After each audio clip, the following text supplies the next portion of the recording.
marami sa mga kabataan ngayon, sa sobrang pressure ng buhay, pressure sa pamilya, pressure sa pag-aaral, pressure sa kaibigan, sad to say, sabihin na natin, ayaw nang mabuhay. So, every time na lang kukumpara ka sa kuya mo, kukumpara ka sa pinsan mo na nakakatanda, tapos ang tingin na lang sa'yo laging, ano kaya mong gawin? O kasi, yung belief natin, no? Yung belief natin na, pag ayoko na sa buhay ko, end ko na lang, tapos na.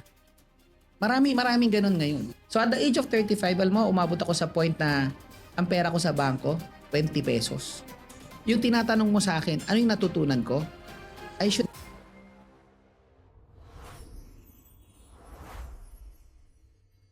May isang pag-uusap na 2 buwan ko nang iniisip. Ilang buwan na rin ang nakalipas nung naimbitahan ako ni Sir Jaymon ng Next Move Podcast para pag-usapan ang 30-year journey ko sa IT industry. Isang oras na conversation, walang script, walang filter. Nandun lahat kung paano ko nagsimula with 20,000 pesos at 19 years old. At ang pagkakamali na nangyari at age 35 na muntik nang maubos at mawala ang lahat ng itinayo ko. At ang isang linya sa scripture na tumulong sa akin para bumalik sa landas. I re-uploaded this sa JLT channel dahil maraming nag-message sa akin na nakakita ng mga episodes na to at gusto pa nilang pag-usapan ng mas malalim. Kaya yan, full conversations, no cuts. Thank you, Sir Jaymon, Q Studios, and the Next Move team. Please make sure to subscribe to their channel. The links are in the description. Sige, let's go. Hello guys, so welcome to the Next Move Podcast. So today may special guest tayo, okay? From someone na dati rumaraket-raket lang to a Vice President in a real corporate and magaling sa marketing. Okay? Guys, tandaan nyo, hindi importante kung ngayon nasa version 1 ka pa lang and eventually iniisip mo paano pumunta sa version 10. Then good news, ito yung episode na maganda, panoorin mo. So guys, welcome. Sir Jessitan, Vice President of PC Express. Sir, welcome. Thank you for having me here. Habang nag-uusap tayo, sir, no, lagi ako nai-inspire dun sa mga kwento mo, and that is one of the reason why I want you na here in this podcast not to inspire lang ng mga tao in my age but the younger generations, kasi I think it's very important na marinig din ng mga younger ones than me na kasi ngayon maraming opportunity, sir, di ba? Maraming pwedeng gawin, maraming pwedeng racket na pwedeng gawin, pero I'm sure, sir, kung nung panahon ko medyo mahirap nang gumawa ng racket, for sure, sir, nung panahon mo mas mahirap, pero nagawa mo siyang matawid na same time you become, executive na. Sir, can you tell us paano yun nangyari? Siguro, Jaymon, sa dinami-dami experience ng mga tao, di ba? Ang lagi nilang nakakalimutan, saan sila nagsimula? Ano bang pangarap? Para sa akin, napaka-importante kung ano ang pangarap. Ang pangarap kasi, sabi nga natin, it's dreams, di ba? Ang dreams ba naaabot? Sa pangarap lang yan, baliwala yan. Pero sa mga taong nagkakaroon ng need, sabi na natin, doon nagsisimula. So, yung journey ko, coming from a student, actually a working student, tapos naging business owner. Sir, Diba? gano'ng katagal yung working student nyo noon, time na yun? As a working student, when I was still in second year, 14 years old, ganun kabata ako nagsimula na pumasok, sabi na natin, sa racket. Diba? Ngayon tawag natin racket eh. Side hustle. Oo, side hustle. Dati hindi ganun ang tawag. Anong tawag doon, sir? Ang tawag doon, opportunity. Okay. Pag meron ka nakita isang opportunity, paano kakikita ng pera, gagawin mo ba? So nagsimula ako, tawag nila doon, gopher? Taga-bili? Sir, question, 14 years old, ano yung nag-drive sa'yo at a young age na rumakit? Ito yung doon. Ito yung mga kailangan natin maalala. So sa mga kabataan dyan ngayon na kailangan nyo tandaan ito, merong pagkakataon na tutulakin kayo ng, sabi nga, ng tadhana, di ba? ang nangyari kasi sa akin, nagkaroon kami ng problema sa pamilya. And umabot kami doon sa point na kailangan mong kumayod, kailangan mong kumita ng extra. Okay? Sabihin na natin, blessed family ako. I'm studying in a private school. Pero kahit sabihin mong doon ka nag-aaral, marami nag-aaral sa mga private school. Either scholar sila, either nababayaran yung tuition, but yun lang. May pambaon, oo, nasusundo, nahahatid, pero kulang eh. 'Di ba? Ang maganda dito is nabigyan kami ng opportunity na kumayod ng mag-isa. So, alam ko sa mga kabataan natin diyan, would you like actually to be given that opportunity na wala kayong allowance, that every peso that you will spend, kailangan mong pagsikapan, kailangan mong paghirapan, kailangan mong gawa ng paraan. I'm sure ayaw niya yan habang bata kayo. And sa akin, no, ayoko din. Pero no choice eh. Kapag meron kang gusto, sabi nga nila, if there's a will, there's a way. 'Di ba? Pag ayaw, may dahilan. Pag gusto, may paraan. So, ganun yung nangyari sa akin. So, nagsimula yan sa pagbili ng mga ballpen, mga long pad, 'di ba? Mga kailangan sa eskwelahan. Nire-resell niyo yan? Actually, hindi ako nagre-resell eh. Ang nangyari sa akin doon, magpapabili sila kasi malapit ako sa National Bookstore. Okay. Sabihin na natin, banggitin ko na, National Bookstore. Lapit kasi ako doon. Tapos araw-araw, pumupunta ako doon. Tapos sa hilig kong pumunta doon, na-memorize ko yung presyo Okay, sir. nung mga ballpen, yung mga, kahit popsicle stick, kabisado ko at that time. So doon ko na, every time na may project kami, ako nang bibili. Ako na nagpepresenta, ako nang bibili. So I take the initiative to offer the service that I have. Kapalit nun, yung sukli akin na. So siyempre, yung iba talagang kailangan nilang ibalik yung sukli. Yung iba naman, kaysa pumunta pa sila, maghanap pa sila diretso. Sa akin na Binibigyan na nila sa'yo. pinapabili. So doon nagsimula. Tapos, umabot sa point na na-bankrupt kasi yung pamilya ko. Okay.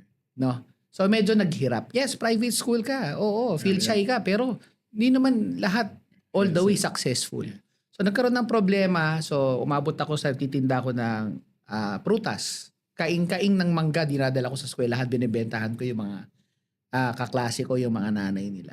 Tapos, pagdating ko ng fourth year, naghanap ako ng paraan. Paano ba ako pwedeng kumita? Kasi gusto ko mag-date. So, Date, sir. I mean, mag-date. Oo, makipag-date. meron akong gustong ligawan. Gusto ko mag-date, di ba? So, Yeah. ganun ang naging storya noon. So, kailangan mo kumayod, kailangan mo sumikap kasi meron kang gustong mangyari. So, doon nagsisimula. No? So, to all the younger people there, no? Ano ang naging dreams nyo? Ano ang mga gusto nyong bilhin? Pwedeng sapatos. Yung iba nga, ngayon, di ba? At the age of 18 years old, ang pangarap, gusto nila ng iPhone. Ganun kaagad. Di magkano isang iPhone? 70,000+ ngayon. That time, ano ba yung kailangan ko? Kailangan ko lang pandi. Kakain lang kami sa Jollibee. Kakain lang kami sa McDo. Ganun ako nagsimula. Tapos yung nga, pagdating ko ng college, ano nangyari sa akin? Umabot ako sa pagbebenta ng plywood, pagbebenta ng bakal, construction equipments. So, di ba pag sinabi mo ngayon, pag side hustle, kung anong pwede, kung saan ka pwedeng kumita, doon ka papasok, sasabak ka. Dinaanan ko yan. So, walang linya-linya, sir, no? Walang Kumbaga, linya. kahit ano yan, basta pwede kang kumita, bebenta. Kahit ano bebenta. Doon sa ganun, sir, ano yung mga natutunan yung learnings? Ito that yan. time? Kapag wala kang linya, di ba? Kasi isa ako sa mga nagtuturo na lagi ko sinasabi, you turn your passion into profits. You cash in on your passion. Pero itong nangyari sa akin would be yung hindi ko alam, pag-aaralan ko. Kasi merong may kailangan at merong willing magbayad dun sa pangangailangan na yun. Yes, sir.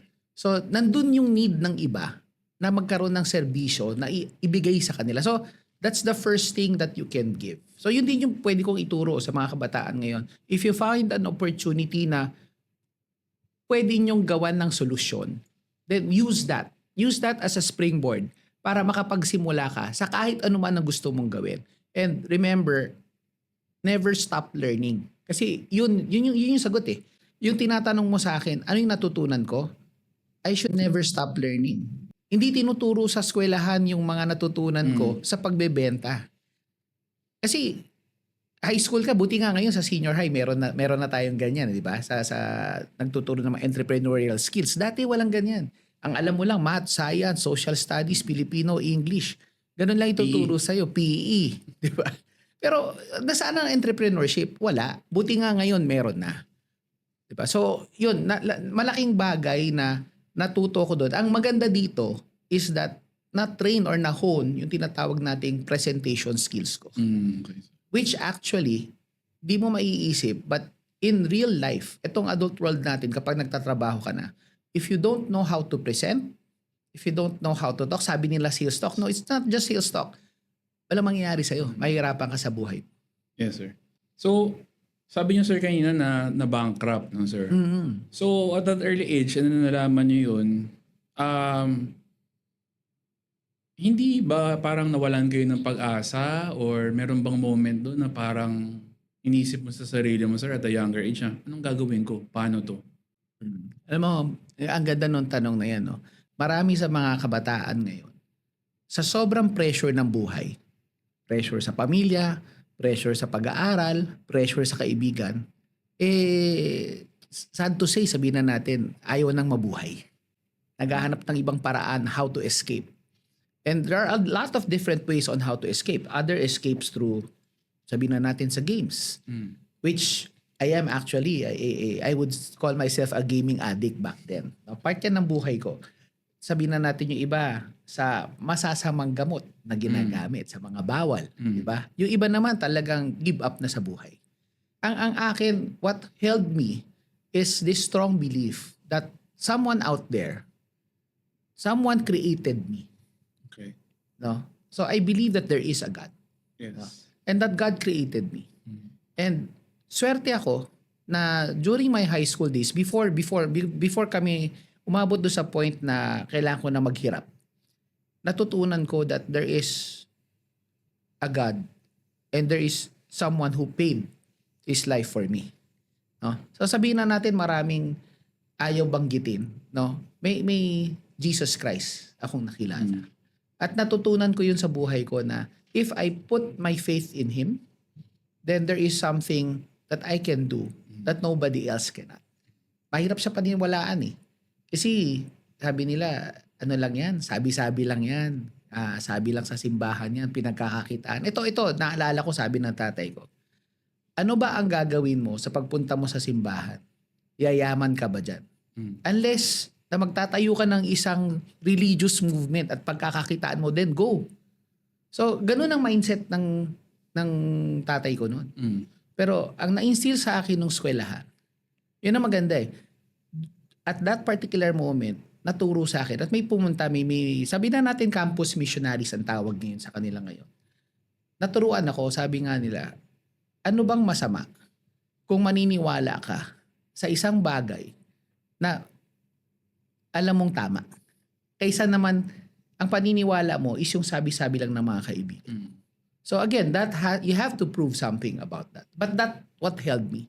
Despite of all the problems, despite of all the hardships, is meron akong isang Diyos na alam kong nakatingin sa akin, na tumutulong sa akin. Medyo spiritual, pero that's what kept me grounded. So tama yan, sir, kasi like ako, cancer survivor ako.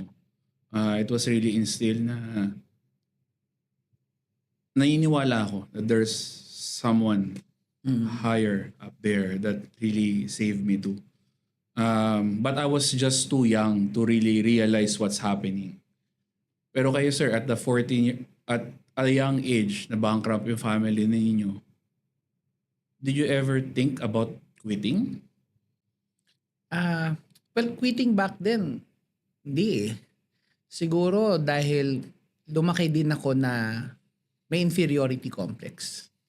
Basta pag nasasabi ko, walang naniniwala sa akin. For someone like me na nakikita nila ngayon, paano ka nagkaroon ng inferiority complex? So ganito yon sa mga nanonood dito. No? Kung di nyo po alam, sa Filipino-Chinese community, kapag ikaw ay hindi pinanganak na panganay, nasa gitna ka, tapos sa angkan, sa pagpipinsan, pampitoko.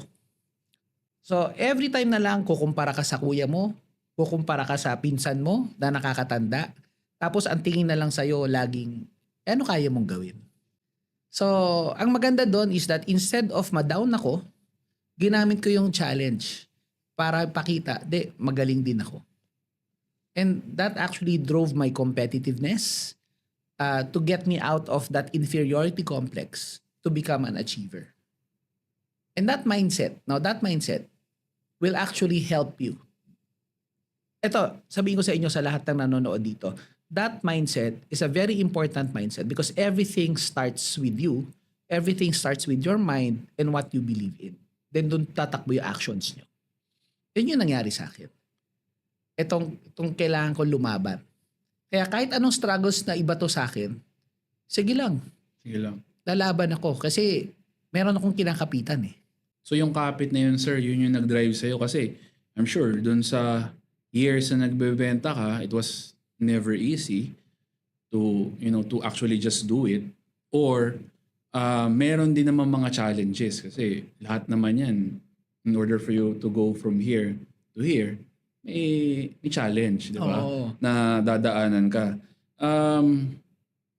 So parang na-held ka nasa taas na magtuloy-tuloy lang. Tama ba, sir? O kasi yung belief natin, no? Yung belief natin na pag ayoko na sa buhay ko, end ko na lang. Tapos na. Maraming ganun ngayon. Oh, napapansin ko nga, sir, no? Bakit naging rampant yung maybe because of social media din, because of yung lagi nila nakikita, and then mas madali silang nade-depress because they keep parang kinukumpara nila yung buhay nila kung ano, and then nakikita nila yung iba naging successful. Kaya siguro naging rampant din yung mga ganyang kinikwento mo, sir. Marami. Kasi meron akong naalala ko not just a few years back, medyo matagal na, 10 taon mahigit na. Meron akong nakausap na 25 years old back then. Sabi niya sa kanya, Tito, may dinadaanan akong life crisis. Sabi ko, life crisis? 25 years old. Ang alam ko, midlife crisis, 40. Sabi niya, 25 na kasi ako eh. Pero wala pa ako na-achieve. Yung mga kasama niya, kung ano-ano na nagagawa. So yun yung problem. Because we tend to compare. And social media mas grabe. Talagang laki ng comparison. Sa amin ganun din. No? In the Filipino-Chinese community. Grabe comparison. Sa grades na lang pataasan eh. Sa kuya ko na lang, pataasan. Kahit sa wala pa pinsan social media, may ganun ng... Wala pa. Oo. May ganun ng culture. Iba talaga. Tsaka mahilig tayo mainggit. Pag di mo na abot yung inggit, di mo nakuha yung gusto mo, anong gagawin mo? Mapapahiya ka. At doon magsisimula. So may part pa dyan, sir, na parang learning ng isang tao is about learning how to be contented but goal seeker pa rin to eventually ma-challenge pa rin siya to really get yung success na gusto niya. Kasi parang medyo mahirap i-balance yun eh. Contentment versus achievement or Oo, growth, diba? So, alam mo, marami sa atin magsasabi dyan na if you are always content in what you have, then you will not pursue forward. You will not grow. You will not achieve a higher dream, di ba? Ang akin hindi ganun eh. Contentment is knowing what is given to you and being grateful about it. Yes, sir. But it doesn't mean that you shouldn't strive for more or Yes, something okay. better. Ang question doon, the reason why. In everything that you do, yun yung kailangan natin tandaan. So, ito, sa mga nanonood, ito kailangan yung tandaan. Whatever you do, ang pinaka-importante dito is you know the reason why. If you don't know the reason why you're doing the stuff that you're doing, malaki problema mo. So yung why, sir? Yung why. 'Di ba? Kasi kung hindi mo alam yung rason, ba't mo ginagawa? Nakikisabay ka lang kung saan-saan. And yung why na yun yung drive mo eh. Yun yung magdadrive sa'yo kung saan ka papunta. 'Di ba? So, contentment. Ito, I'll share my life experience about contentment. Naging kontento ba ako sa buhay ko nung kabataan ko? Ang akin, hindi eh. Kasi naiinggit ako. Yung inggit na yan, nag-drive sa akin mawala ako sa inferiority complex, maging magaling ako para lumaban ako. But at the end of it all, ang tanong ko parang hanggang saan? Lagi na lang, ito naalala ko eh. Meron lagi next eh. Meron laging next. Saka Oo. ito, hindi mo pwedeng sabihin ikaw na ang pinakamagaling. Exactly. Oo. So I tried that. Lumaban ako being an honor student. Nakamit ko. Nag-first honor ako. Yun lang nga. Kailan ba yun? First honor ako. Kinder yata eh. Mm. Tapos, kinder, isipin mo, 6 years old ka. Nakikipag-compete ka na. Ganun na yung takbo. Hindi mo pa naiisip na ganun yung mindset mo. Pero sa akin, ganun na kailangan Kino-compare ka na. perform ako sa stage, kailangan honor student ako, kailangan may ma-achieve ako. Tapos nag-varsity ako. Ba, na swerte, nakuha ko sa selection team kasama ibang eskwelahan. Imagine nakuha mo lahat to. Tapos pagdating mo doon mo makikita na ang galing-galing mo, team captain ka sa eskwelahan, ikaw yung MVP ng intrams nyo. Nung nakasama ko sila, alayo ko, nasa pinakababa ako. So, there will always be someone better than you, but it should not stop you. Because again, tulad ng sabi ko, you have to continue learning. And that's how you will grow. Yun yung pinaka-importante. So, napag-usapan natin, no, sir, na from someone na talagang literally nagbenta ng kahit ano. Lagyan na natin doon kasi from mangga to construction materials, di ba? Ako naalala ko, hindi naman ako kasing bata noon, sir, pero employee ako, naalala ko, nagbebenta ako ng unan eh. Mga daki. Ako, sir, kung abutan mo pa yun, nagbenta ako noon, daki. Doon ako nag-umpisa na, because kulang din yung sweldo ko. So, pag-uusapan natin, sir, malaking bagay sa'yo yung transformation. I mean, you wanna inspire people about, transformation, life transformation. So, tanong ko lang, sir, bakit? Okay. So, transformation, bakit? Kasi unang-una, no one can change you except yourself. It always starts with you. You cannot control anyone. So parang kahit sir, no, magbili ako ng libro, mag-attend ako ng course, kahit na i-consume ko lahat yun, ako pa rin yung magde-decide kung i-execute ko eh. Tama ba yun, sir? Yun nga, ikaw bumili. Ikaw nag-attend. Di nagsimula ka. But there are others na niregalo na lang nga, binigay na lang eh. So ito kailangan natin tandaan eh, di ba? Sa lahat ng mga nireregalo sa atin, we appreciate. We are thankful. Pero mas less ang attachment nun kaysa pinaghirapan mo na ikaw bumili. Ikaw nag-enroll sa sarili mo. Tapos ginamit mo. Mas malaki. So the transformation that we are actually looking is not just a transformation of dati naghihirap tayo. Ngayon may pera na tayong panggastos. Diba? It's really more of ano ba yung mindset natin dati? Ano yung pinangahawakan natin dati? At ano nangyari sa buhay natin ngayon? So, just to give you a story, or it's actually my life story.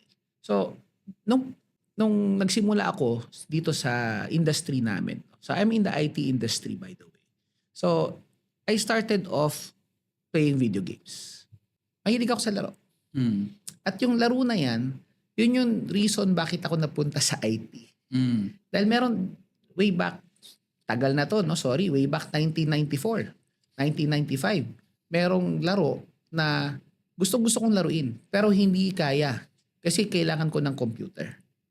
Naglaro ako ng mga Nintendo, may Atari pa nga back then. Ganun na katagal, makikita yung edad ko, di ba? Pero yung PC, yung pagbuo ng PC, doon ako nagulat. Nag-start kami sa mga normal na kabataan, sabihin na natin strip poker. Hindi ako mahihiya. Diyan tayo nagsimula. So, strip poker. Strip poker, okay, sir. Pag nananalo kami, natatanggal. Di ba? Yung ganun kasimple. Yes. Diba? Yung ibang mga tao ay hihiya dito. Sabihin na natin totoo. Kasi if you want transformation, you need to see kung saan ka nang galing. Totoo ka. Totoo ka. Oo. Tsaka ito nga, galing doon, nagkaroon ng isang magandang game. Tawag doon Wing Commander. Ewan ko sa mga nanonood ko, naaalala nyo pa or kung sino pa yung mga iba dito. Nakaabot nito, Wing Commander. So, back then, kailangan ng magandang specs. Kailangan colored yung PC mo. Kailangan may kaya ng graphic card ng PC mo. Dati ang PC noon, color green. O kaya puti. Mm. Ganun lang, orange, di ba? So, dun ako nag-start na paano ko siya lalaruin. Inaral ko. Pagkatapos ko siyang aralin, ito pala yung kailangan ko. Doon ako nagsimula ulit mag-buy and sell. Okay. Just for that reason na gusto kong laruin yung game na yun. Again, turning passion into profit. What happened next? Dahil nakapag-buy and sell ako, sa kakahanap ko ng pinakamura, yung iba naghahanap din pala. Mm. Then, inalok ko. Nag-alok ako. So, unang binenta ko memory. Kasi kailangan high memory. Yun yung game na yun eh. Tapos video card, colored monitor. So back then ngayon lahat gano'n na, simple na, di ba? Parang ready na. Pero gano'n yung nangyari dati. Kailangan mo, wala pang internet dati. Kayod ka talaga, punta ka dito, punta ka sa kabila, ikutin mo buong Metro Manila para lang mahanap yung pyesa na kailangan. Then, eto nahanap ko yung kapartner ko, presidente namin. Nalukan ko, ganda ng PC niya. Trade-in program ang ginawa ko. Di ba? Bibiling ko yung sayo, bebentahan kita para mura. Yeah. Tapos upgraded ka pa. So, you have to find those opportunities na you have to keep moving. Di ba? Madalas kasi sa atin, pag kontento ka na, stop ka na eh. Then you won't grow. So doon nag-umpisa, sir, yung story nung... Doon nagsimula yon. Doon kayo nagkakilala. Doon kami no? nagkakilala. Wow. Bakit nabuo Galing, yung kumpanya namin ngayon? Ang galing, Sarah. Natuwa ako doon, Sarah. So from someone na literally stranger, and then dahil sa pagiging resourceful ninyo, sir, no? Doon kayo nag-meet. So paano nagkaroon ng idea na, okay, sige, start natin to? Nung na-upgrade ko na yung PC, nagpalit na, nag-trade in na. So, kasi hindi naman kami, sabihin na natin, yes, stranger, kasi hindi naman kami magkakilala nung high school kami. Nagkakilala kami sa college lang, sa org lang eh. Wala rin naman any relationship. Doon lang talaga nagtanong, may PC ka ba? Naglalaro ka ba? Gusto mo ba nito? Doon nagsimula. So, how do you turn one opportunity, one instance into a relationship wherein you can make a business out of it?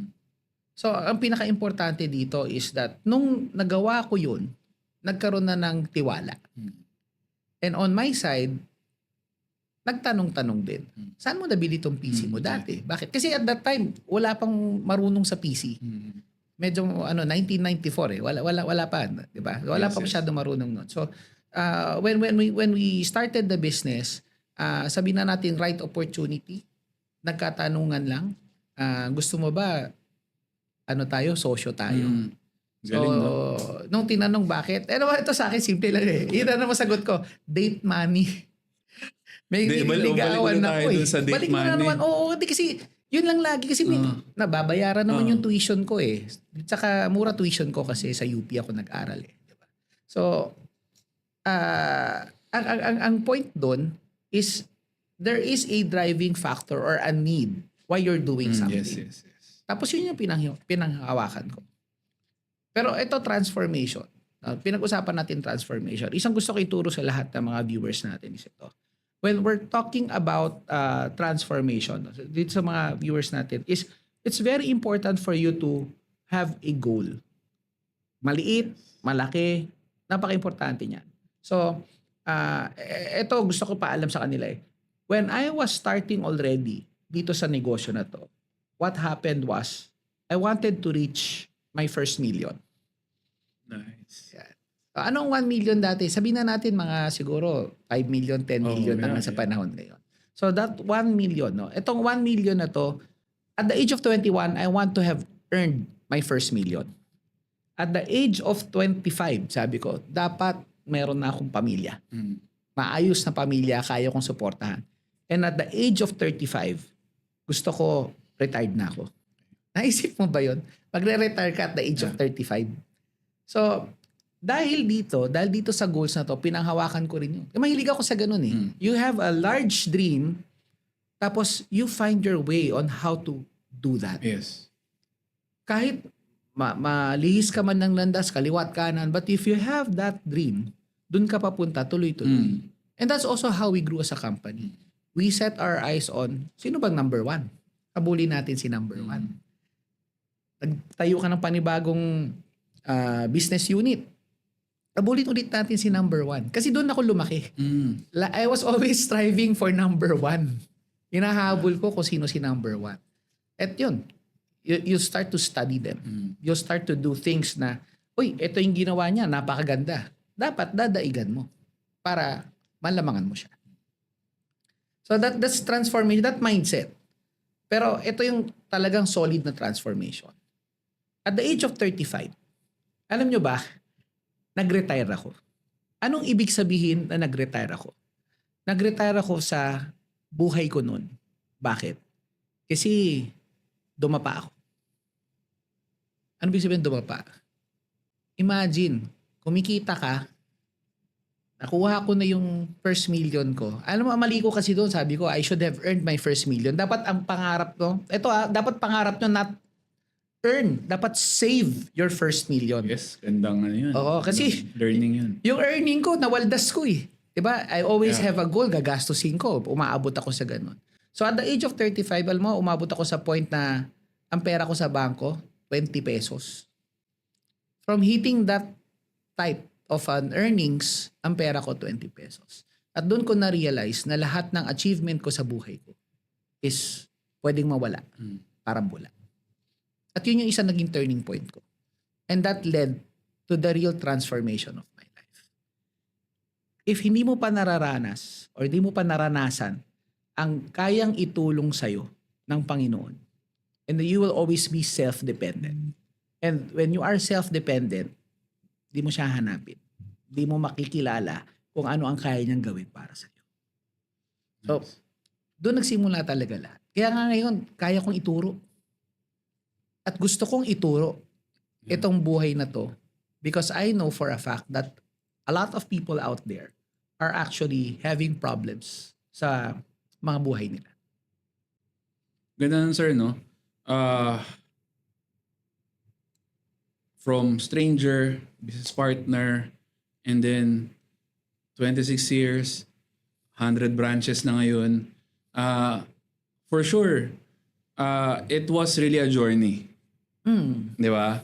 And it takes a lot of understanding din na to start from this, then talagang dinire-direction ninyo. Sa tingin nyo, sir, dun sa partnership ninyo, no?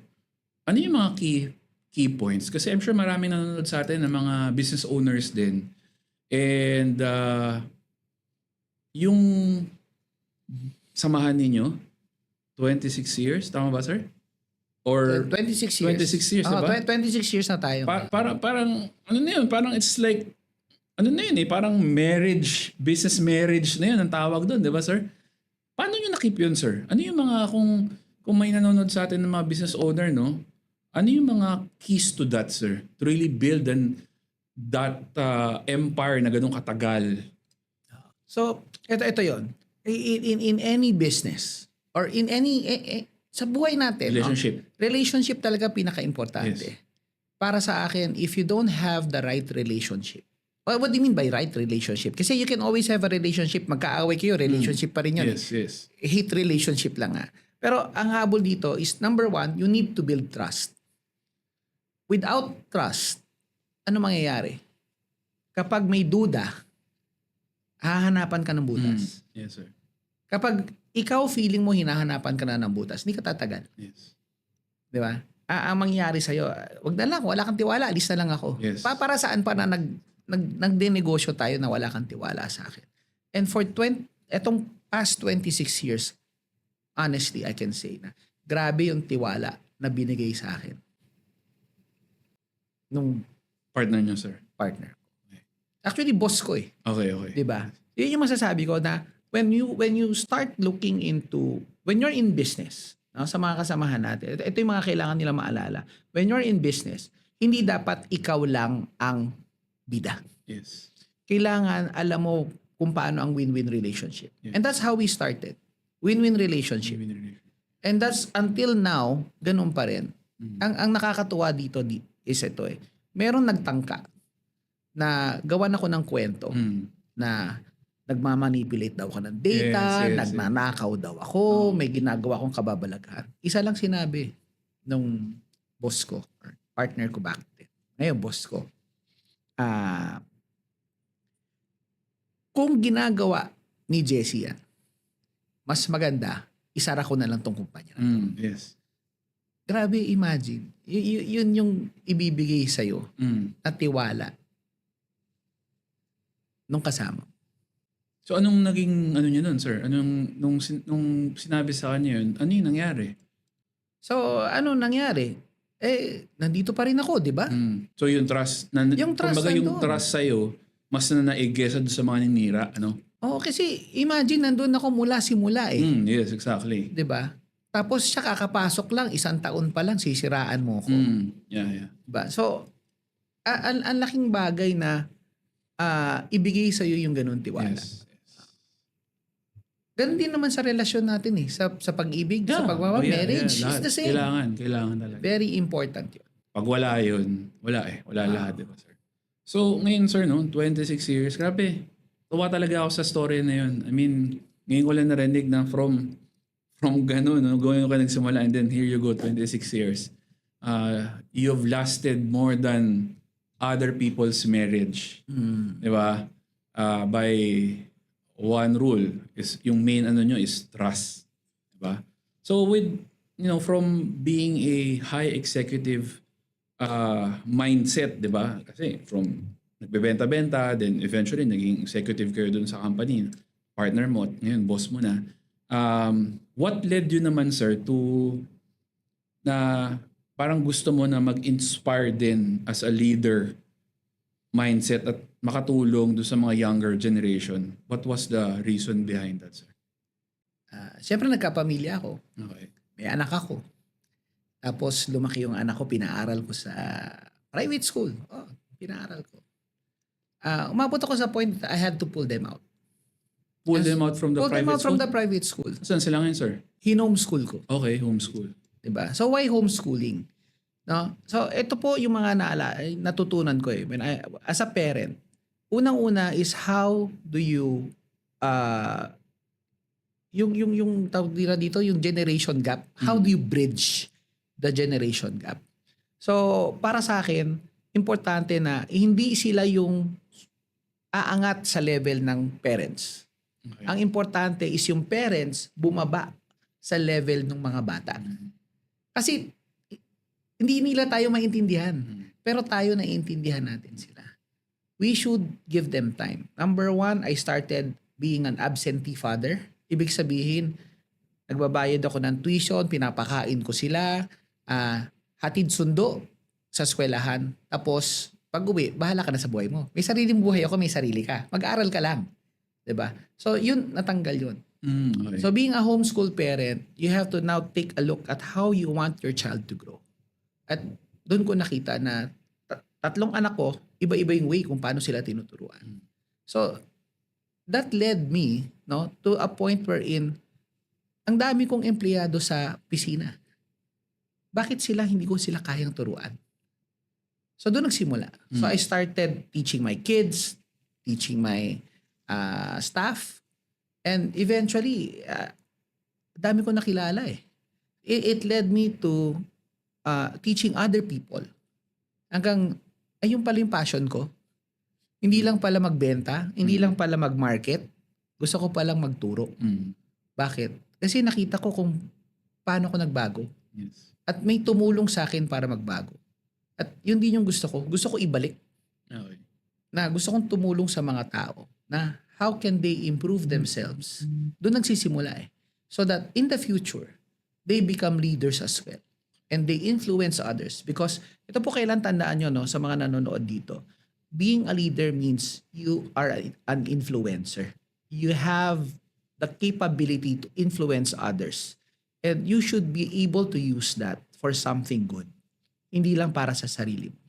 Maraming nagiging influencer ngayon kasi panahon ng social media. Pag sinabi mong influencer, mga kumikita yan. Diba? Maraming followers. Mga maraming followers. Para saan yung 1 million followers mo kung panay kalokohan na maituturo mo or panay entertainment? Don't get me wrong. Entertainment is good. We love entertainment. Diba? But sana we put value in what we teach to these people. At yun talaga ang makakatulong sa mga tao, especially sa atin mga Pilipino. Napaka-importante. So, talking about, sir, no, hinomeschool niyo yung mga anak ninyo, sir. So, do you highlight that the need to be disciplined and focus? Discipline, yes. Focus talaga, kailangan. Now, how do you do this? So, ako ba yung tipong magulang na namamalo? Hindi, I don't. Ako ba yung tipong magulang na nagpaparusa? Hindi rin. Hindi ko kailangan gawin eh. Bakit? Kasi, hindi na kami umabot doon sa point na kailangan ko parusahan. Actually, naaalala ko, isang beses ko lang napalo o nahampas yung anak ko.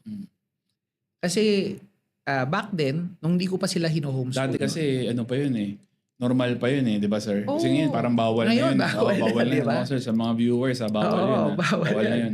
yun. Mga panahon ako, naabutan ko pa yun. Normal yun. Oo. So kumbaga, Baka may masya kasi, sir, sa mga viewers natin. oo, bakit di ba? may ganun eh, di Oo. ba? So, actually, ito, sinasabi, sa Biblia ko nakukunin, spare the rod, spoil the child. Di ba? Naririnig natin yan. So, discipline is part of our life. But it doesn't mean na kailangan mo talaga saktan. Di ba? Yung iba abuse na. Hindi naman tayo ganun. Sa akin, the only reason na hampas, kasi nahampas ako ng trophy sa mukha eh. Ayun yung biglang reaction. So, that was me back then. Ngayon, it's more of, teka lang, bakit ka ginawa? Teka lang, Understanding. pag-usapan.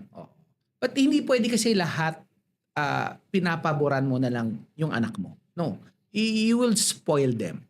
It's important that they know kung hanggang saan level.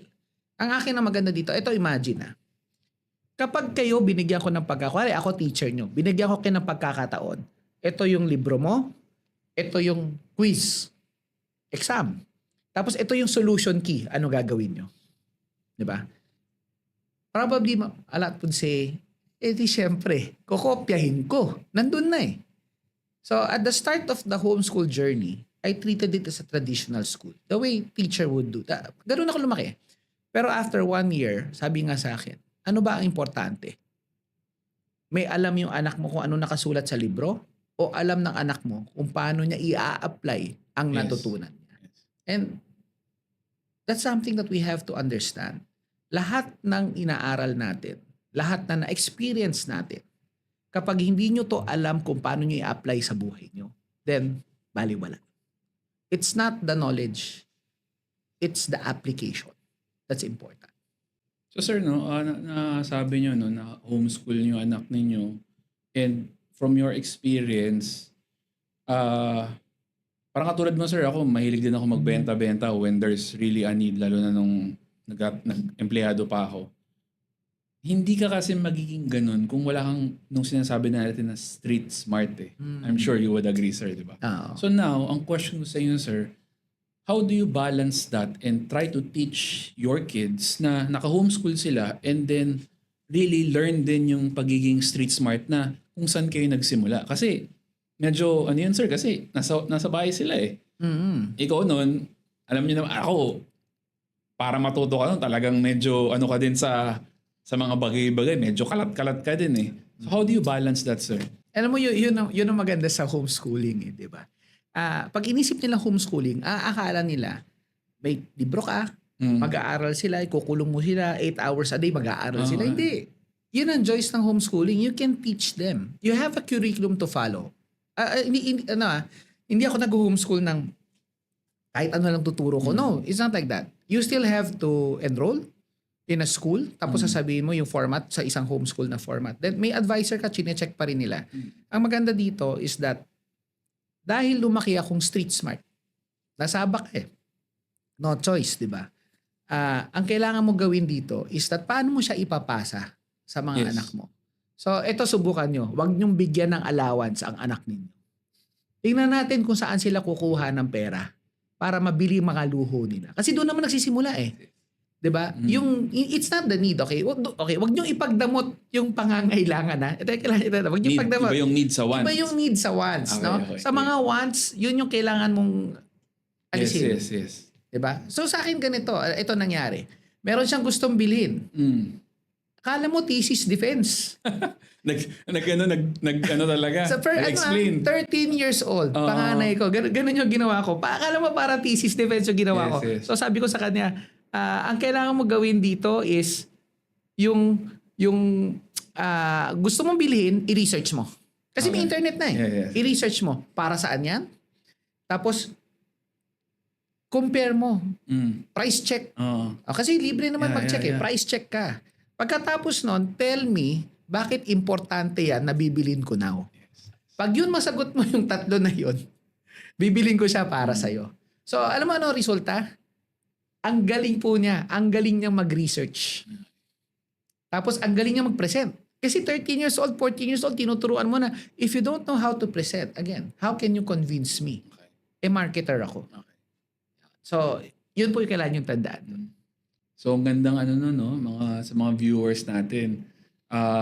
For someone nanonood, baka may mga kids ka din and then you're thinking about, homeschooling your kids din. So yung mga bars na binagsak sa atin ni Sir Jesse is very very useful and magandang tip para ma-apply din nila and help their kids na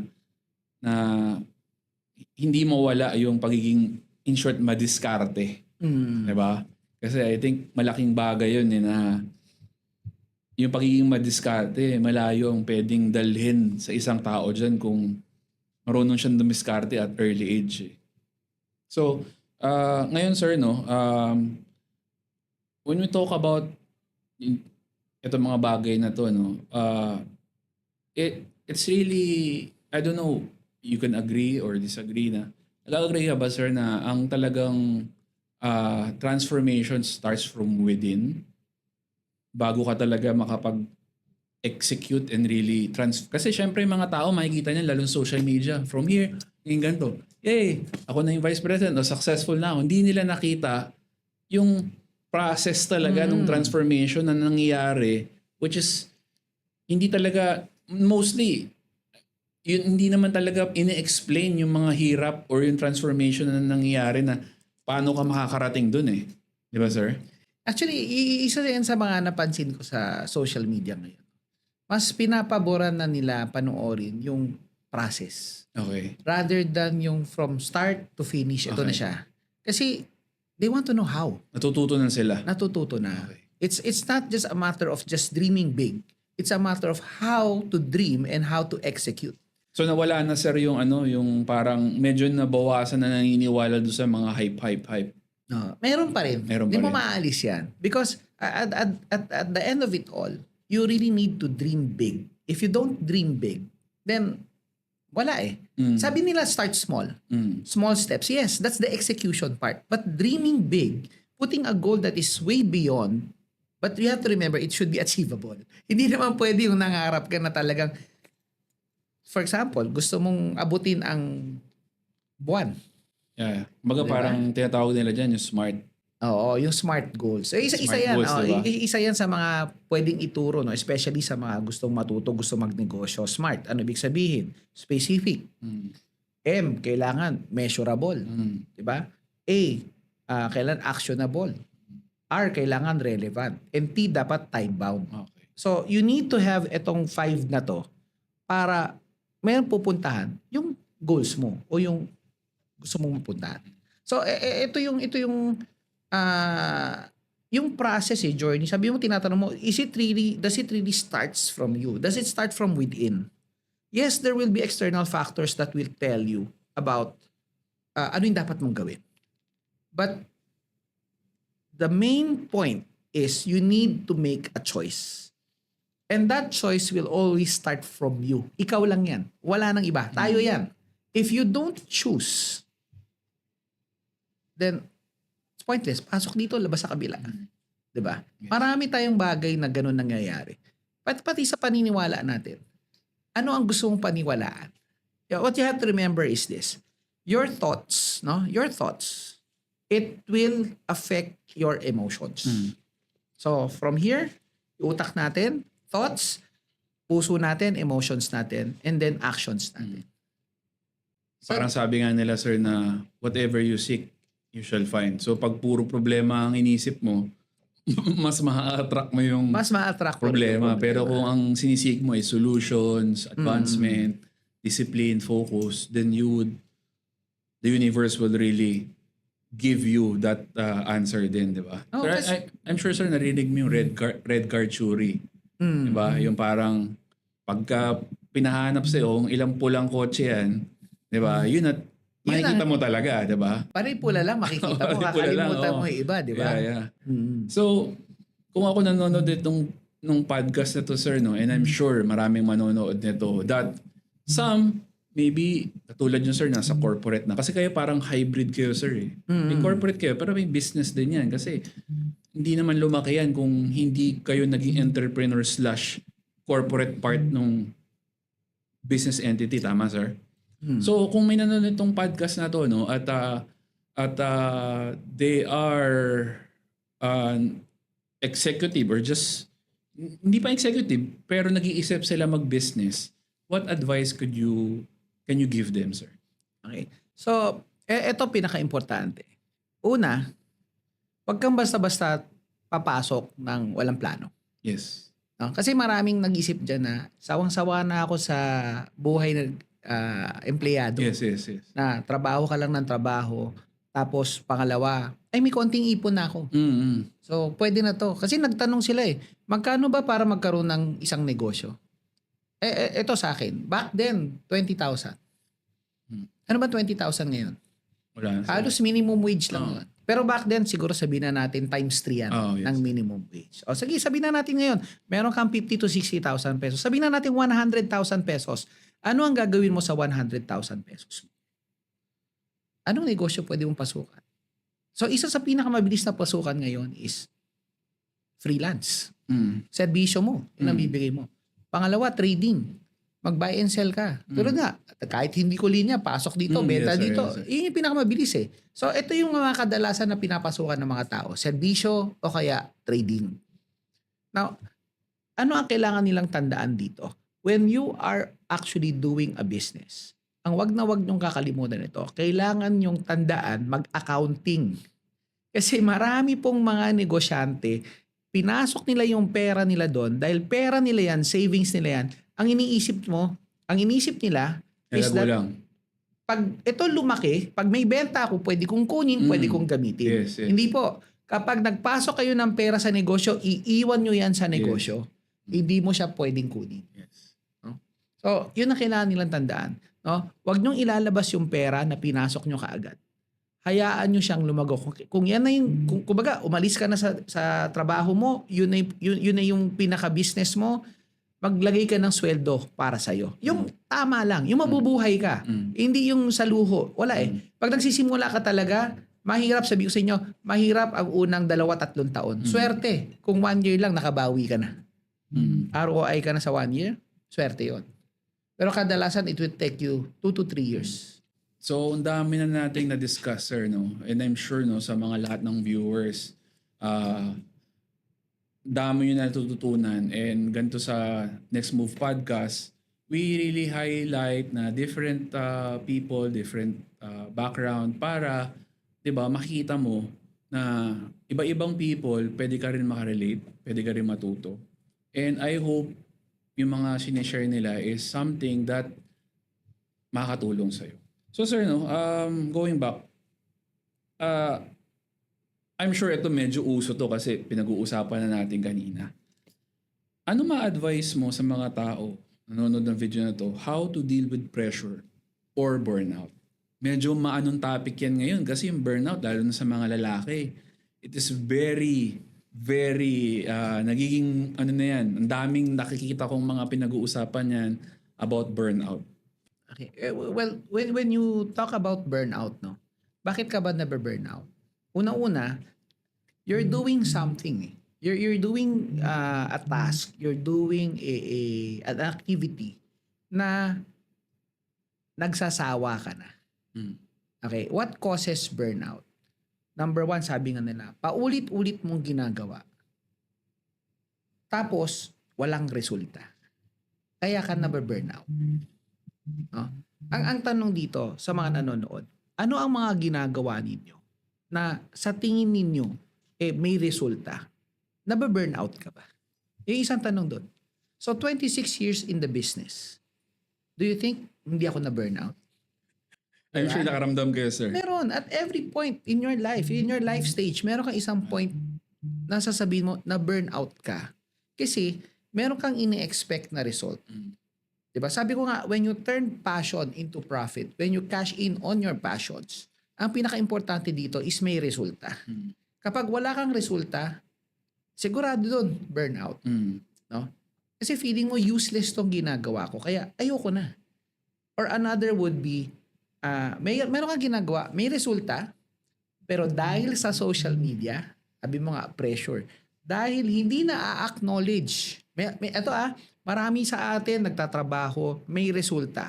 Hindi sa walang resulta, may resulta. Pero hindi man lang nakita or di mo man lang narinig na sinabi ng boss mo, good job. Di man lang alam. So Di how, man lang thank you. Nung kayo, sir, dumating kayo sa pressure na, I'm sure, sabi nyo nga, meron laging ganun kasi ako naniniwala ako sa sinasabi nila. Parang gamification to, sir. Every level may kanya-kanyang boss na kailangan mo suwagin yung boss na yun para, di ba, makapunta ka doon sa next. So kayo, sir, if masishare nyo sa mga bigyan nyo sila ng content deep, how did you deal with the pressure or burnout? Alam mo yun, ang galing ni Jaymon. Nilagay niya to sa mundo ng gamification. Kasi binanggit ko kanina na I'm a gaming addict. Yes, sir. Diba? Nung bata ko. Actually, I still play. Diba?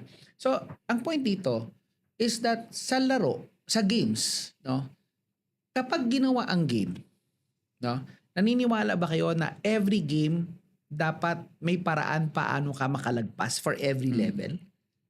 Walang gagawa ng game na hindi kayang masolve or puzzles na hindi masolve. Kasi pag ginawa yan, magkukwit ang tao. Doon pumapasok kumbaga, ang isang player, ang isang gamer, na hindi niya malagpasan ng isang challenge, dalawa pwedeng mangyari. Kadalasan, aayaw, magkukwit. Ibang laro na agad. Ibang laro na gagawin. May mga iba naman dyan talagang magsusumikap, hahanapin nila yung paraan because they know it's a game. At may solusyon.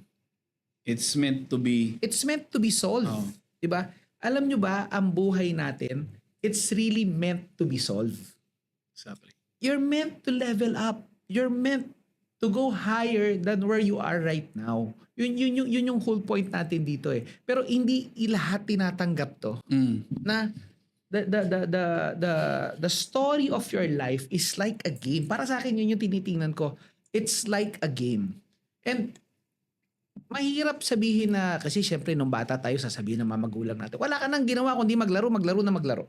So, ang point dito sa akin sa buhay ko, I learned about patterns, I learned about logic, I learned how to defeat difficult bosses. Yes, sir. At itong nangyayari na to, itong burnout na to, it's the same. It's just a difficult boss na kailangan mo hanapan ng paraan, hanapan ng solusyon. And if you can do this, then that's how you level up. That's how you grow. So, being resourceful, sir. You have to be. Okay. Now, yun ang kinaganda ng street smart, di ba? Oh, sir. Yeah. You cannot find it in books. Yes. You cannot, unless syempre ngayon uso may walkthroughs, hahanapan mo. Sana may gumawa ng walkthrough. Yeah. Pero, actually sa akin, meron akong libro na tinitingnan. No? Sa mga, kung gusto nyo maniwala, ang walkthrough guide ko, simple lang, Bible lang. Ay, gusto mo subukan, basahin nyo. Iba ang nakukuha ko. During the time of need, may binabasa ka. Sabi nga nila, it's like a miracle, it's like an answered prayer. Kasi may mag-guide sa'yo kung anong gagawin mo. Siyempre, hindi siya diretso parang walkthrough na sinabi, okay, go to point A to point B, dig here, get that. Hindi ganon. It's really more of, ikukwento niya buhay ng ibang tao. Ikukwento niya yung mga nangyayari sa paligid. And that's where you will be able to actually get the idea of what to do next. Magandang yan, no? Maganda yung sinabi mo, sir. Lalo na sa age ngayon, na we're in really, if you just become resourceful, the answers are already there. You just have to find it. Like ngayon, lahat ng sagot pwede mo makita sa YouTube. It's just you trying to apply kung paano siya. Let's say, kunyari ako, naglalaro ako. Hindi ko ma-solve yung hirap na puzzle or paano talunin yung boss. Mag-search ka sa YouTube. Merong mag-aano doon, papakita niya sa'yo kung paano talunin eh. Pero again, yung execution is ikaw pa din. Meaning, in life din, we could always find solutions by being resourceful, but we have to execute them. Actually, agad nga na itong programa mo, no? It's called Next Move. Yes. Diba? You talk about YouTube. Ngayon, mas madali pa. May AI ka na. Yes. ChatGPT, patulong naman. Anong gagawin ko sa buhay ko? Diba? Pwede mo yung tanong bakit hindi ako sinasagot nung nililigawan ko? Minsan kalokohan sinasabi. But honestly, it's not kalokohan. There's truth in it. It's more of yung anong next move mo? Even if you know what you need to do, if you don't move, wala kang execution, wala mangyayari sa buhay. So, resourceful, guys, and if you find the reasons or the answers, you have to really execute it. Kailangan ma-move out mo yung fear na, neka, paano ba to? Kasi again sir, I'm sure, if they don't execute it because of fear, then wala din mangyayari. You really have to execute it, sir, di ba? Actually, ito, Damon, sa negosyo, bakit sila hindi maka-move to the next step? Yes, sir. Diba? Kasi hard-earned money. Yes, sir. You save 100,000 pesos. Sabi na natin mas malaki pa yung naipon mo. And ito na, ilalaan mo na siya dun sa negosyo mo. Ang problema, hindi ka ba natatakot? Diba? Ang negosyo, sabi nga nila, parang sugal yan. Ang different ng negosyo sa sugal is that ang sugal, you leave it to chance. Yes. Unless sobrang galing ka sa math, you can compute. Diba? Pero ang negosyo, it's a calculated risk. Kaya mong kwentahin, naglabas ako ng 100,000, kailan ko siya mababawi? Anong gagawin? Anong steps ko? Magkano kikitain ko? If ever man mag-fail ako, mauubos ba yung buong 100,000 ko? Honestly, hindi. Now, kung nagde-trading ka, hindi mo nabenta, may gamit ka pa. Benta mo na mas mura, babalik sa yung pera mo, ikot ka ulit. Okay? Do not be afraid of failures because that's where you will learn. Yes. Tama yun, sir, no? If I may add in, siguro pwede ka rin mag-add dito sa sabihin ko, sir. Normally, may isang tao, nag-work as an employee, mag-iipon siya. Why? Because they wanna start a business, di ba? Normal yan yung path eh. Then pag nagkaroon sila ng pera, they think having the money is the main key para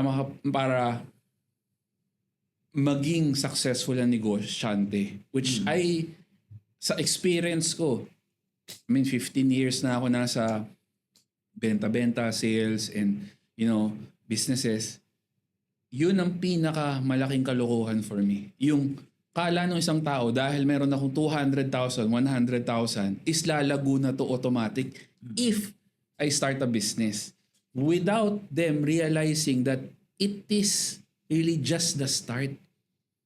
Marami ka pang kailangan gawin dun sa negosyo mo para palaguin to. And marami akong kakilala, sir, no? They fail because ang thinking nila, ang kailangan ko lang magkaroon ng pera to start it. Anong maidadagdag mo dun, sir? Tama yan. Tama yung sinabi mo, Jimon, na if you have the money, you can do a business. That's true. You need money. Start the business. To start a business. But your initial capital investment, your initial money na pinasok mo, sa totoo lang, 1 month, 2 months, 3 months, pwede maubos ka agad yun. Yes. Diba? So that's why you need to have a plan.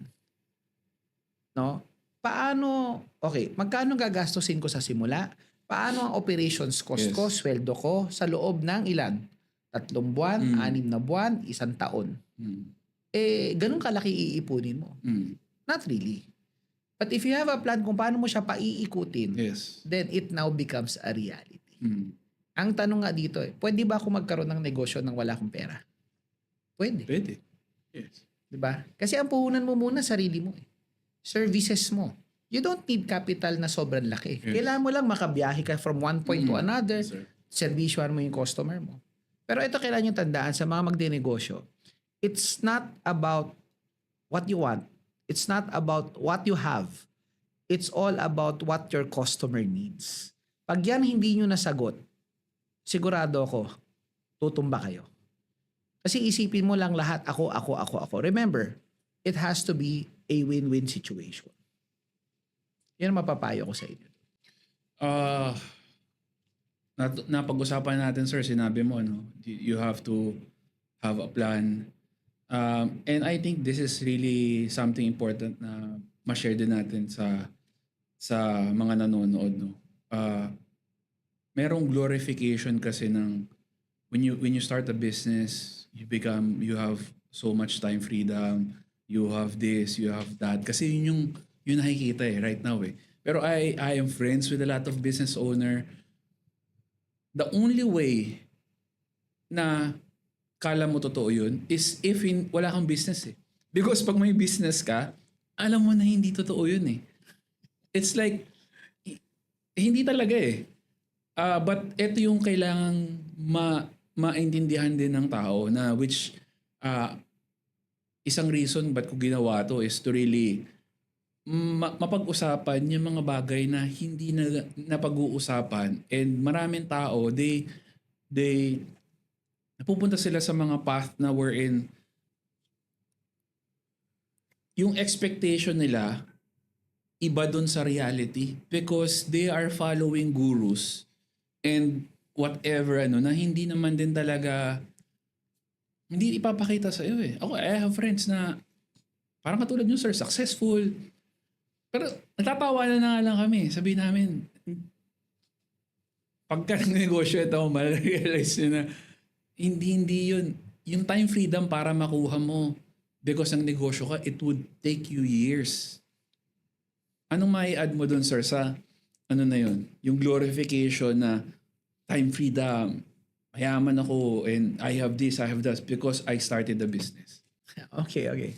So, alam nyo, marami sa atin tumatalon from employee to entrepreneur because of itong mga reasons na to. Una, naliliitan tayo sa kinikita natin bilang empleyado. Thinking na it can be more. Okay? Hindi mali yun. That's very valid. Number 2, sabi na nga natin, we want, freedom sa time. We control our own time. Hindi rin mali yan. Tama din yan. And probably pangatlo, ang iisipin natin dito is that I want to be my own boss. Diba? Now, itong tatlo na to, ito kailan yung tandaan, no? Yung una, yung kinikita mo, kapag ikaw ay nagnenegosyo, ang importante dito is you work hard.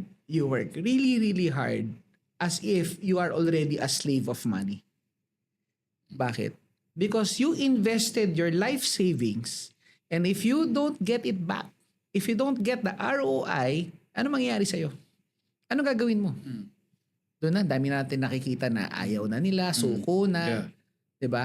Okay. Pangalawa, time freedom. Hindi totoo na may time freedom ka pag negosyante ka. If you are working, you're probably working 9 hours in a day. Sabi na natin, sama mo na yung commute mo na 2 oras papunta, 2 oras pa uwi. Then after that, weekends mo, kamusta? Hindi. Si boss, mahilig magpa-OT. OTY pa. Kaya nga gusto ko magsarili. Ito yun. Kapag sarili mong negosyo yan, naku, maniwala ka sa akin, 24 hours, wala kang gagawin, kundi mag-iisip kung paano ka kikita, paano ka hindi malulugi, paano ka maghahanap ng customers mo, paano ka lalago. Diba? Anong oras mo sa sarili mo? Ito maraming negosyante ang unang away mag-asawa. Bakit? Kasi wala eh. Kumbaga, ano gagawin mo? Yung oras mo para sa asawa mo, isipin mo yung problema mo. Mas lalo na pag may kumakatok na sa'yo, oy, magbayad ka na. Pwede yung inutangan mo. Pwede yung mga, sabihin na natin, expenses mo. O ito na lang, tax mo. Dami nga habol sa'yo. Pero, ganun talaga ang tatahakin mo kapag nagnegosyo ka. So, kaya nga sabi natin, yung first 2-3 years niyan, mahirap yan. Yeah. Now, if you have yung tinatawag nilang business acumen, kasi inaral mo yung entrepreneurship, inaral mo, kumbaga bago ka tumalon dito sa mundo ng pagiging isang business owner, more or less may idea ka. Yes, Kaya nga maraming tumatalon sa mga gurus. Maraming nakikinig. Kasi yung mga gurus, kahit ano sabihin mo, nagnegosyo na. Mm. Ang problem kung peke yung guro na kinakausap mo. Pinakita sa iyo saan nagsimula, ano yung huli, hindi pinakita yung gitna na yari ka. Mm. Trap yun. Trap. 'Di ba? So, isa atin, no, ito payo natin sa mga gusto magnegosyo. Huwag niyong isipin na meron kang time freedom. Huwag mong isipin na mas okay yan sa pagiging bilang empleyado. In the long run, yes, I would agree. Kahit ako, ayoko maging isang empleyado. 'Di ba? Bakit? Ayoko may boss eh. Pero nasaan ako ngayon? May boss pa rin naman ako eh. But that boss that I have doesn't treat me as an employee. Yan ang maganda doon. 'Di ba? So you need to find kung saan ka magiging okay. And yung pagiging okay nasa utak natin eh. Mm. 'Di ba? Contentment, sabi ko kanina, contentment and the strive to go beyond. Importante 'yun. So yun din yung kailangan. Yun ay mapapayo ko sa inyo, sa mga nanonood dito. You need to make sure na alam nyo kung saan kayo papunta. Huwag nyo kalimutan, the next move. Tandaan nyo lagi yun. Yes, sir. So ngayon, sir, no, speaking of next move, may mga viewers tayo, younger, and I would say that hindi naman sila, we live in an era wherein it is really na, okay, there's a lot of opportunities out there, pwedeng gusto kong umangat sa buhay. Pero what advice can you give to these people that gusto nila umangat sa buhay pero they feel restless? Okay. So, una-una, you need to find, sabihin na natin yung belief kung saan ka lalago. Okay. Napaka-importante yan. Belief, sir, na in a sense na anong community, anong type ng business, or belief within yourself na may gusto kong marating? Okay. Para sa akin ganito, no? Kailangan muna is you know your purpose. If you don't know your purpose, then mahirapan ka. You'll be swimming in an ocean wherein wala kang patutunguhan because there's no purpose. Pwede ka nandun ka lang. Dinadala ka lang ng alon, di ba? So yun muna. Because sabi ko nga, the faith that you have, sa akin, no, I place my faith in God. I place my faith in Jesus because yun yung anchor ko. So sa inyo, it would depend kung saan nyo lalagay yung faith. But you need to have an anchor. And then you start planning. Then you start moving towards yung creation ng goals mo, yung creation ng mga plano mo. Tapos, you need to have a community. It's very important kasi hindi mo to kakayanin mag-isa. Maniwala kayo, walang may kaya na itong mag-isa. You need people to guide you. You need people to mentor you. You need people to help you in times of need. At lagi tayong in times of need kung tutuusin. So for me, this is the reason why I started out, no, to do this, to help people out. And Build a community. I want to build a community. Yun yung end goal ko. I want to build this community wherein if nahihirapan kayo, there is someone who you can talk to. Okay? So, ang habol dito is not just me, but it's actual a community. Kasi hindi lang naman ako yung sasagot sa pangangailangan ng bawat tao. Lahat tayo, your life stories, each and every one of you who are watching this right now has a journey or has a life story to share. And itong life story nyo is what would make others be strong. It will make others be more resilient. It will make others actually succeed in their life. Yan ang pinaka-importante dito.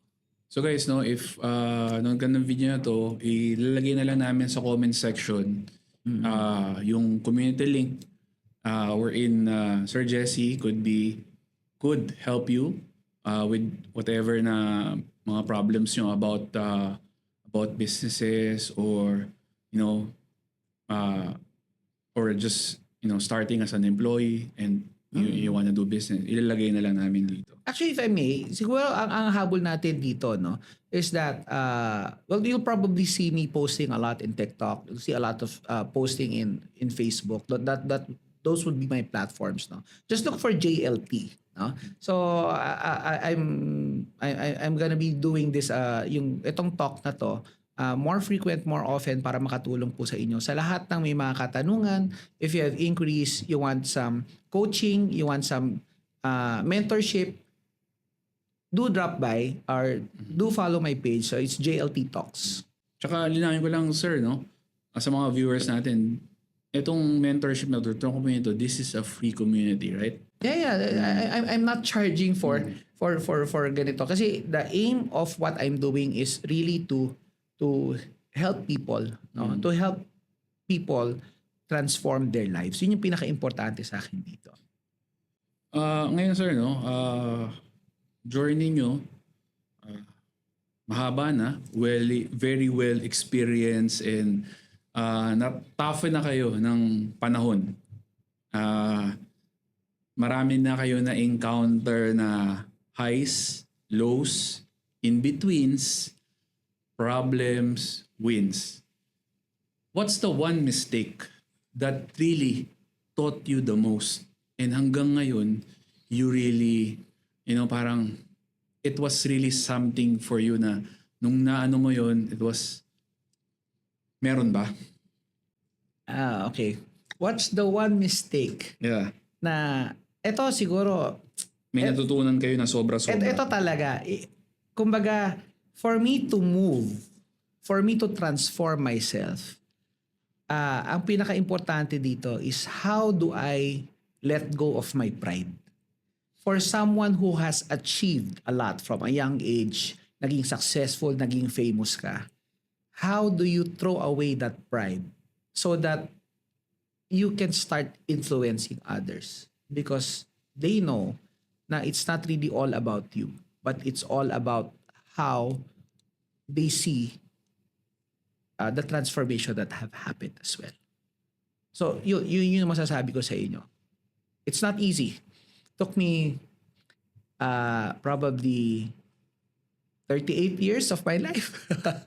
So, ang hirap. Ang hirap po itapon. All of your achievements will account to nothing kung hanggang sa dulo, pinanghahawakan mo lahat.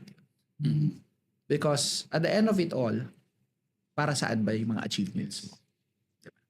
Parang may nabasa akong book ego is your enemy.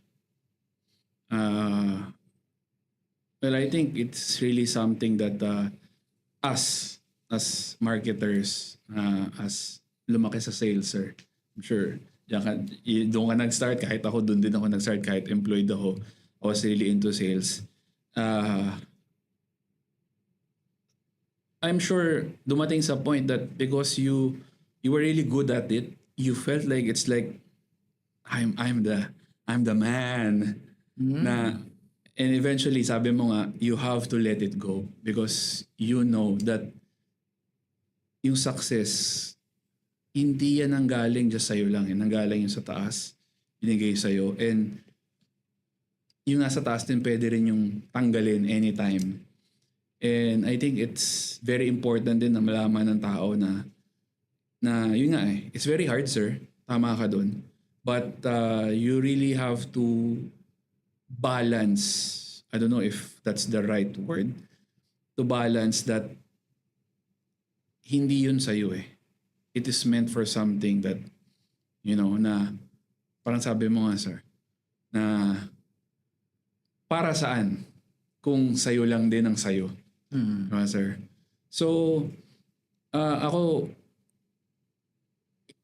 inaano ko to na, is this for you, sir, no? Is this really something na eto yung nag-drive sa'yo towards doing this? Kasi nag-uusap nga tayo, and then since tinatanong ko sa'yo, sir, so, I mean, why? Why allot your time for free to give out this free advice to people when there's a lot already? But of course, some paid yan. Diba? Why do it, sir? Well, in the first place, alam naman natin na kung tayo lang ang papipiliin, no, we will always serve ourselves. Pero sa akin kasi, because sabi ko nga, I am grounded in Jesus Christ. Ano ba ang sinabi niya? Love others as you love yourself. So, kung self-serving ka, Ang command is love others as you love yourself. Sino unahin? 'Di ba? Kung ako binigyan ng biyaya, nakuha ko, nakamit ko yung mga ginawa ko, at pinakita na sa akin na pwede tong mawala. At ano magiging saysay ng buhay ko kung hindi ko to ma-share? Simula ako sa anak ko, simula ako sa mga empleyado namin. Ang pinaka-importante, how do I let people know how I have transformed because of Him? Hindi talaga sir walang kupas yung idea of giving back. Yung may experiment yan before, 'di ba, na ako nag-give back sa and then ikaw give back sa isang tao, giving back sa isang tao, and then just yung passing forward kung tawagin.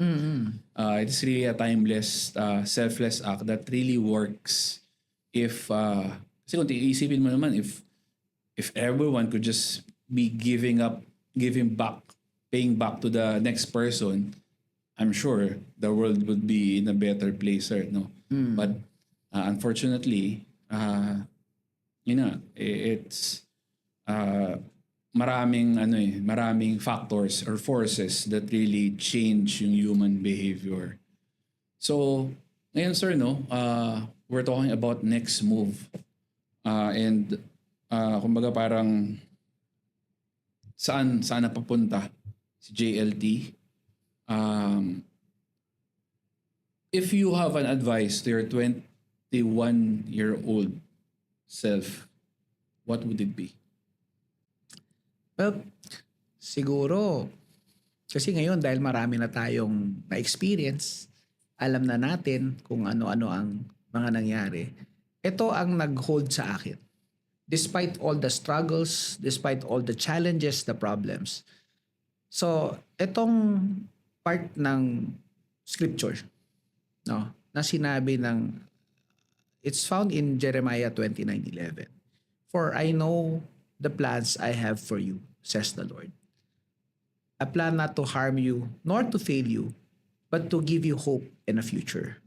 So, itong pinanghahawakan ko na to sa lahat na nangyari sa buhay ko is that there is always a reason bakit natin na-experience yung mga nangyayari sa buhay natin.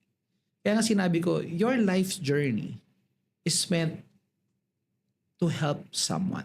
You just don't know about it. At tayo, itong nangyari sa buhay ko is a testament already na I wasn't made just to earn money. I wasn't made just to know how to publicly speak. I wasn't made to be famous. But I was made to actually tell all of this to everybody who's watching right now. At dahil nga, buti nga ngayon may social media na eh. A lot of people would actually know on how He can transform lives. How Jesus can transform lives. At yun yung pakay ko sa bawat isa na nanonood dito. Believe me, He works. He works for us. You cannot give what you don't have. And you cannot share what you don't have. At ang akin, nakuha ko siya. Binigay niya sarili niya sa akin. Kaya gusto kong ibigay siya sa inyo. So, sir, sa mga viewers natin right now, hindi na iisip na, maybe they're in a dark place. Maybe, parang katulad ng mga dating nagme-message sa'yo, sir, na sinasabi nila na medyo nasa life crisis ako. Pero they're afraid na mag-transform. Ano yung mabibigay mong advice sa kanila, sir? Yung takot natin, I wouldn't say it's unfounded. Nandun talaga. Kasi lumaki tayo dito sa mundo na to.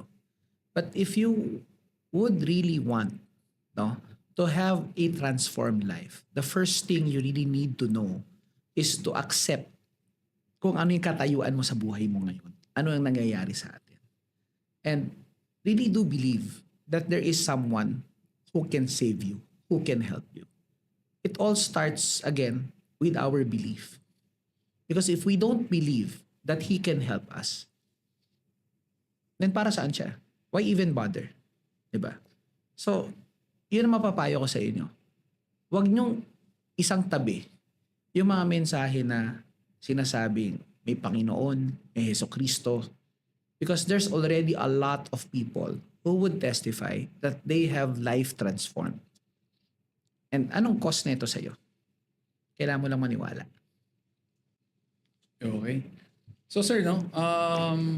Next Move Podcast, what is the next move for JLT?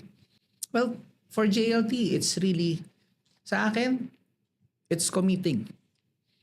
Committing my time, committing my effort, committing my journey para sa inyo. Now, nasa mundo ko ng technology.